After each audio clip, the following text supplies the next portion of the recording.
నమస్కారం. రామాయణ కథను చెప్పుకుంటున్నాం. అశ్వమేధ యాగం చివరికి వచ్చేసింది. అశ్వమేధ యాగం అయిపోయిన తర్వాత ఆర్గానిక్ పద్ధతిలో మీ చర్మాన్ని తెల్లగా మార్చుకోవాలనుకుంటున్నారా? సంప్రదించండి డాక్టర్ మాధవిని.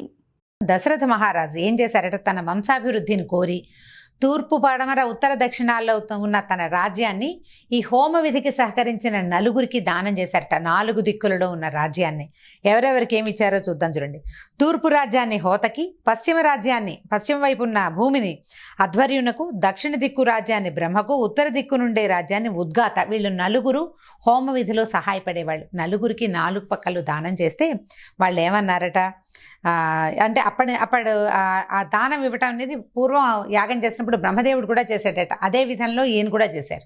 వాళ్ళంతా ఏమన్నారంటే, మేము రాజ్యపాలనకి సమర్థులం కాము కాబట్టి మీ రాజ్యాన్ని మీరు స్వీకరించండి అంటే కొన్ని కోట్ల ధనరాశులని వాళ్ళకి సమర్పించి తన రాజ్యాన్ని మళ్ళీ వెనక్కి తీసుకున్నారట. అప్పట్లో ఇలాంటి విధులు ఉండేవండి. అయితే ఈయన ఏం చేశారు, ఇది తీసుకున్న తర్వాత గోవులు 10 లక్షల గోవులు, తర్వాత ఏమో 100 కోట్ల నూరు బంగారు నాణ్యాలు, 1000 కోట్ల వెండి నాణ్యాలు పరిహారంగా ఇచ్చి తన రాజ్యాన్ని స్వీకరించారు అని చెప్పారు. అయితే ఈ ధనాన్ని స్వీకరించిన ఈ బ్రాహ్మణులు నలుగురు తమకి రాజు ఇచ్చినటువంటి ధనాన్ని వశిష్ఠ మహర్షికి, ఋష్యశృంగ మహర్షికి సమర్పించారు. అప్పుడు ఆయన ఆ ధనాన్నంతా తీసుకుని ఈ ఉన్న బ్రాహ్మణులందరికీ సమానంగా పంచిచ్చారట. వీళ్ళంతా మహదానందాన్ని పొంది వారు తమ తమ బహుమతులను తీసుకుని ఆనందంగా ఇళ్ళకి వెళ్ళిపోయారట. అయితే ఈ వచ్చిన బ్రాహ్మణులకి, యాగాన్ని చూడ్డానికి వచ్చిన ఎందరెందరో దేశాల నుంచి వచ్చిన బ్రాహ్మణులందరికీ వేల కొద్దీ, లక్షల కొద్దీ నవర్సులని, బంగారపు రాసులని దానం చేశారట. అంటే యాగ విధిలో దక్షిణ ఇవ్వటము, దానం చేయటము కొన్ని పద్ధతులు అనమాట. ఆ పద్ధతి ప్రకారం ఎంతో దానం చేసేసారట. తర్వాత అంతఃపురానికి వెళ్లే సమయంలో ఒక పేద బ్రాహ్మణుడు యాచిస్తే తన ఒంటి మీద ఉన్న ఆభరణాలు కూడా ఇచ్చేశారట. అయితే ఆయనకి ఏంటంటే, దశరథ మహారాజుకి బ్రాహ్మణులంటే అపరిమితమైన భక్తి, మహాప్రీతి. వారు సంతోషిస్తే తనే తిన్నంత సంతోషంగా ఉంటుందన్నమాట ఆయనకి. తర్వాత వచ్చిన వాళ్ళందరూ అశ్వమేధ యాగం చాలా అద్భుతంగా జరిగిందని, నువ్వు అన్ని యాగాన్ని ఇంత చక్కగా పూర్తి చేసావు, నీకున్న సమస్తమైన పాపాలు తొలగి, అంటే ముందరి జన్మలో అయినా సరే అన్నమాట, తెలిసి తెలియక చేసిన పాపకర్మలన్నీ తొలగి నువ్వు సంతానాన్ని పొందుతావని అందరూ దీవిస్తే ఉప్పొంగిపోయాడు దశరథ మహారాజు. ఆ తర్వాత ఋష్యశృంగ మహర్షిని సమీపించి, అయ్యా, అశ్వమేధ యాగం పూర్తయింది, సంతాన ప్రాప్తికై నాతోటి ఏదైనా ఒక యాగ విధిని నిర్వహింపచేయమని అడిగారు. మొట్టమొదట చేయదలిచింది అశ్వమేధ యాగమే. అశ్వమేధ యాగం చేసిన తర్వాత అప్పుడు సంతానం కోసం ఏదైనా యాగం చేయించమని అడిగేసరికల్లా ఈయన మహాజ్ఞాని అయిన ఋష్యశృంగ మహర్షి ఏం చెప్పారంటే, వేదంలో అథర్వశీర్షం అనే విభాగంలో పుత్రకామేష్టి అని ఒక హోమం ఉంది, ఒక యాగం ఉన్నది. అది సంతానాన్ని పొందింపజేస్తుంది, సంతానం దొరికేందుకు అవకాశం ఉంటుంది అది చేస్తే కనుక. కాబట్టి నీ చేత ఆ హోమ విధిని చేయిస్తానని చెప్పి ఒప్పుకున్నారు. ఆ తర్వాత సరే ఈ హోమాన్ని ఏర్పాటు చేశారు. అయితే ఈ హోమం ఏర్పాటు జరిగినప్పుడు హోమంలో వేసినటువంటి వివిధ హవిస్సులని స్వీకరించడానికి దేవతలందరూ అక్కడికి స్వయంగా విచ్చేశారట.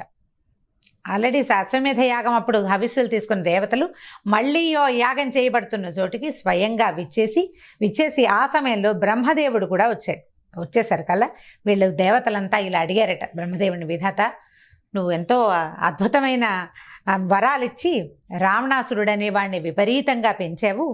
నీవిచ్చిన వరాలతోటి వాడు మమ్మల్ని బతకనివ్వటం లేదు, మేము చేతులు కట్టుకుని కూర్చోవాల్సి వస్తుంది. నువ్వు వరాలు ఇవ్వడం వల్ల సూర్యుడు వాడిని వేడెక్కించలేడు, వాయువు అతన్ని తాకలేడు, సముద్ర తరంగాలు కూడా అతన్ని చూడంగానే స్తంభీభూతంగా నుంచునుంటాయి, కదలవు. తరంగాలు కదలాలి కదా, తరంగం అంటే కదిలే సముద్ర తరంగం కూడా అతన్ని చూసి కదలలేని స్థితికి వచ్చేస్తుంది. బ్రాహ్మణులు, ఋషులు, గంధర్వుల వంటి మాట అసలు చెప్పక్కర్లేదు, వాళ్ళని తను బతకనివ్వటం లేదు. ఋషులు అతన్ని చూస్తే పారిపోతున్నారు, అతన్ని చూస్తే భయపడేలాగా ఉంది. ఏదో ఒక ఉపాయంతో అతని నుంచి మమ్మల్ని రక్షించమని దేవతలందరూ బ్రహ్మదేవుని ప్రార్థించారు. అప్పుడు బ్రహ్మదేవులు ఇలా సెలవిచ్చారట, ఏమని?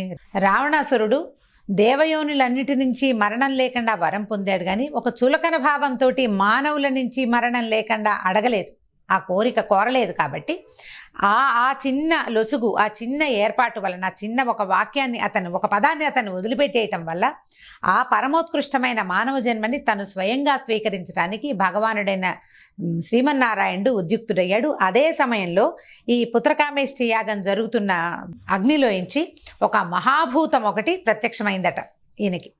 దశరథ మహారాజుకి. అది ఎలా ఉందట, భూతము అని అనగానే ఏవో రకరకాలుగా మనకి అర్థాలు వస్తాయండి. అట్లా చెప్పటం లేదు. ఒక ప్రకాశవంతమైన వెలుగు అనమాట. వెలుగు, కొంత వస్త్రధారణ చేసి ఉంటుంది, రూపం స్పష్టంగా కనపడకుండా ఉంటుంది, అంతే. అస్పష్టమైన రూపం ఉంది. ఎరుపు నలుపు రంగు కలిగిన వస్త్రాలు ధరించింది. దాని కంఠం ఎలా ఉందంటే దుందుభులు మోగుతున్నట్టుగా ఉందట. అలాంటిది మహాబలశాలిగా కనపడినటువంటి ఒక మహాప్రాణం ఒకటి, ఒక మహాభూతం ఒకటి అద్భుతమైన రూపంతో ప్రత్యక్షమైంది. వచ్చి ఏం చేసిందట, ఒక బంగారు 2 చేతుల్లోనూ ఒక పాయస పాత్ర పట్టుకుంది. ఆ పాత్ర బంగారంతో చేసిన పాత్ర, వెండి మూత ఉందట. దాంట్లో ఏం చెప్పిందంటే, ఓ దశరథ మహారాజా, నేను ప్రజాపతి బంటుని. నీవు మాకు అర్పించిన వారికి, దేవతలకు అర్పించినటువంటి హవిస్సులతోటి సంతోషించి నీకు ఈ బహుమతిని పంపించారు. ఇందులో పాయసం ఉంది, ఇది దేవతా ప్రసాదము. ఈ పాయసం వల్ల నీకు సంతానము, ధనము, ఆరోగ్యము, యశస్సు కలుగుతాయి నాయన అని చెప్పేసి ఏం చెప్పారు, ఈ దేవతా ప్రసాదాన్ని స్వీకరించు, నీ భార్యల వల్ల నీకు సంతానం కలుగుతుంది అని చెప్పారు. ఇదేంటంటే నువ్వు ఇప్పటిదాకా శ్రద్ధగా చేసినటువంటి పుత్రకామేష్ఠి యాగం యొక్క ఫలసిద్ధి అని చెప్తూ ఆ మహాభూతం ఏం చేసింది, ఈ పాయస పాత్రని దశరథ మహారాజు చేతికి అందించింది. దశరథ మహారాజు ఎంతో సంతోషించి ఏమనుకున్నాడంటే, నిరుపేదకి బ్రహ్మాండంగా, అంటే ఒక లంకి బిందెలు దొరికినట్టుగా ఉందన్నమాట. అంటే మహా పెద్ద ధనం దొరికినట్టుగా ఉంది. సంతానం లేని వాడికి ఎంతోమంది సంతానాన్ని కలిగించేటువంటి పాయస పాత్ర లభించటము, అది కూడా దేవతల వరప్రసాదం అవటంతో మహానందంతో పరమానంద భరితుడైనటువంటి దశరథ మహారాజు దాన్ని కళ్ళకద్దుకుని నమస్కరించాడు. ఆయన ఏం చేశాడు, తన భార్యలను చూసి భార్యల దగ్గరికి వెళ్ళాడు. అయితే ఈ అక్కడికి వెళ్ళి చేయటము అంత క్రియగా చెప్పలేదండి, సింపుల్గా 2-3 శ్లోకాలతోటే చెప్పబడింది. భార్యకి చెప్పాడు, మనకి యజ్ఞఫలంగా ఇది లభించింది అని చెప్పాడు. ఈయనకి 3 భార్యలు, అంటే చాలామంది రాణులు కానీ ఉన్నారు, పట్టప్రాణులు 3, కౌసల్యాదేవి, సుమిత్రాదేవి, కైకేయీదేవి, వీళ్ళు 3.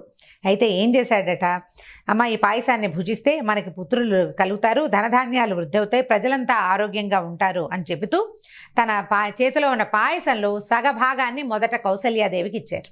మిగిలిన సగంలో సగం చేసి దాన్ని అంటే పావు వంతుని సుమిత్రాదేవికి ఇచ్చారు. మళ్ళీ మిగిలిన పావు వంతుని 2 భాగాలుగా చేసి ఒక భాగాన్ని కైకేయికి ఇచ్చి, అంటే 1/8 అనమాట, 8వ భాగాన్ని కైకేయి ఇచ్చి, మిగిలిన 8వ భాగపు ముద్దని మళ్ళా సుమిత్రాదేవికే సమర్పించారు.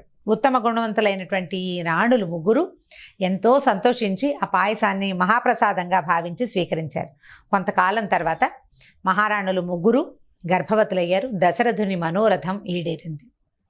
దీంతో ఈ భాగం ఆపుదామండి. రేపు మళ్ళీ శ్రీరామ జననం గురించి చెప్పుకుందాం. నమస్కారం.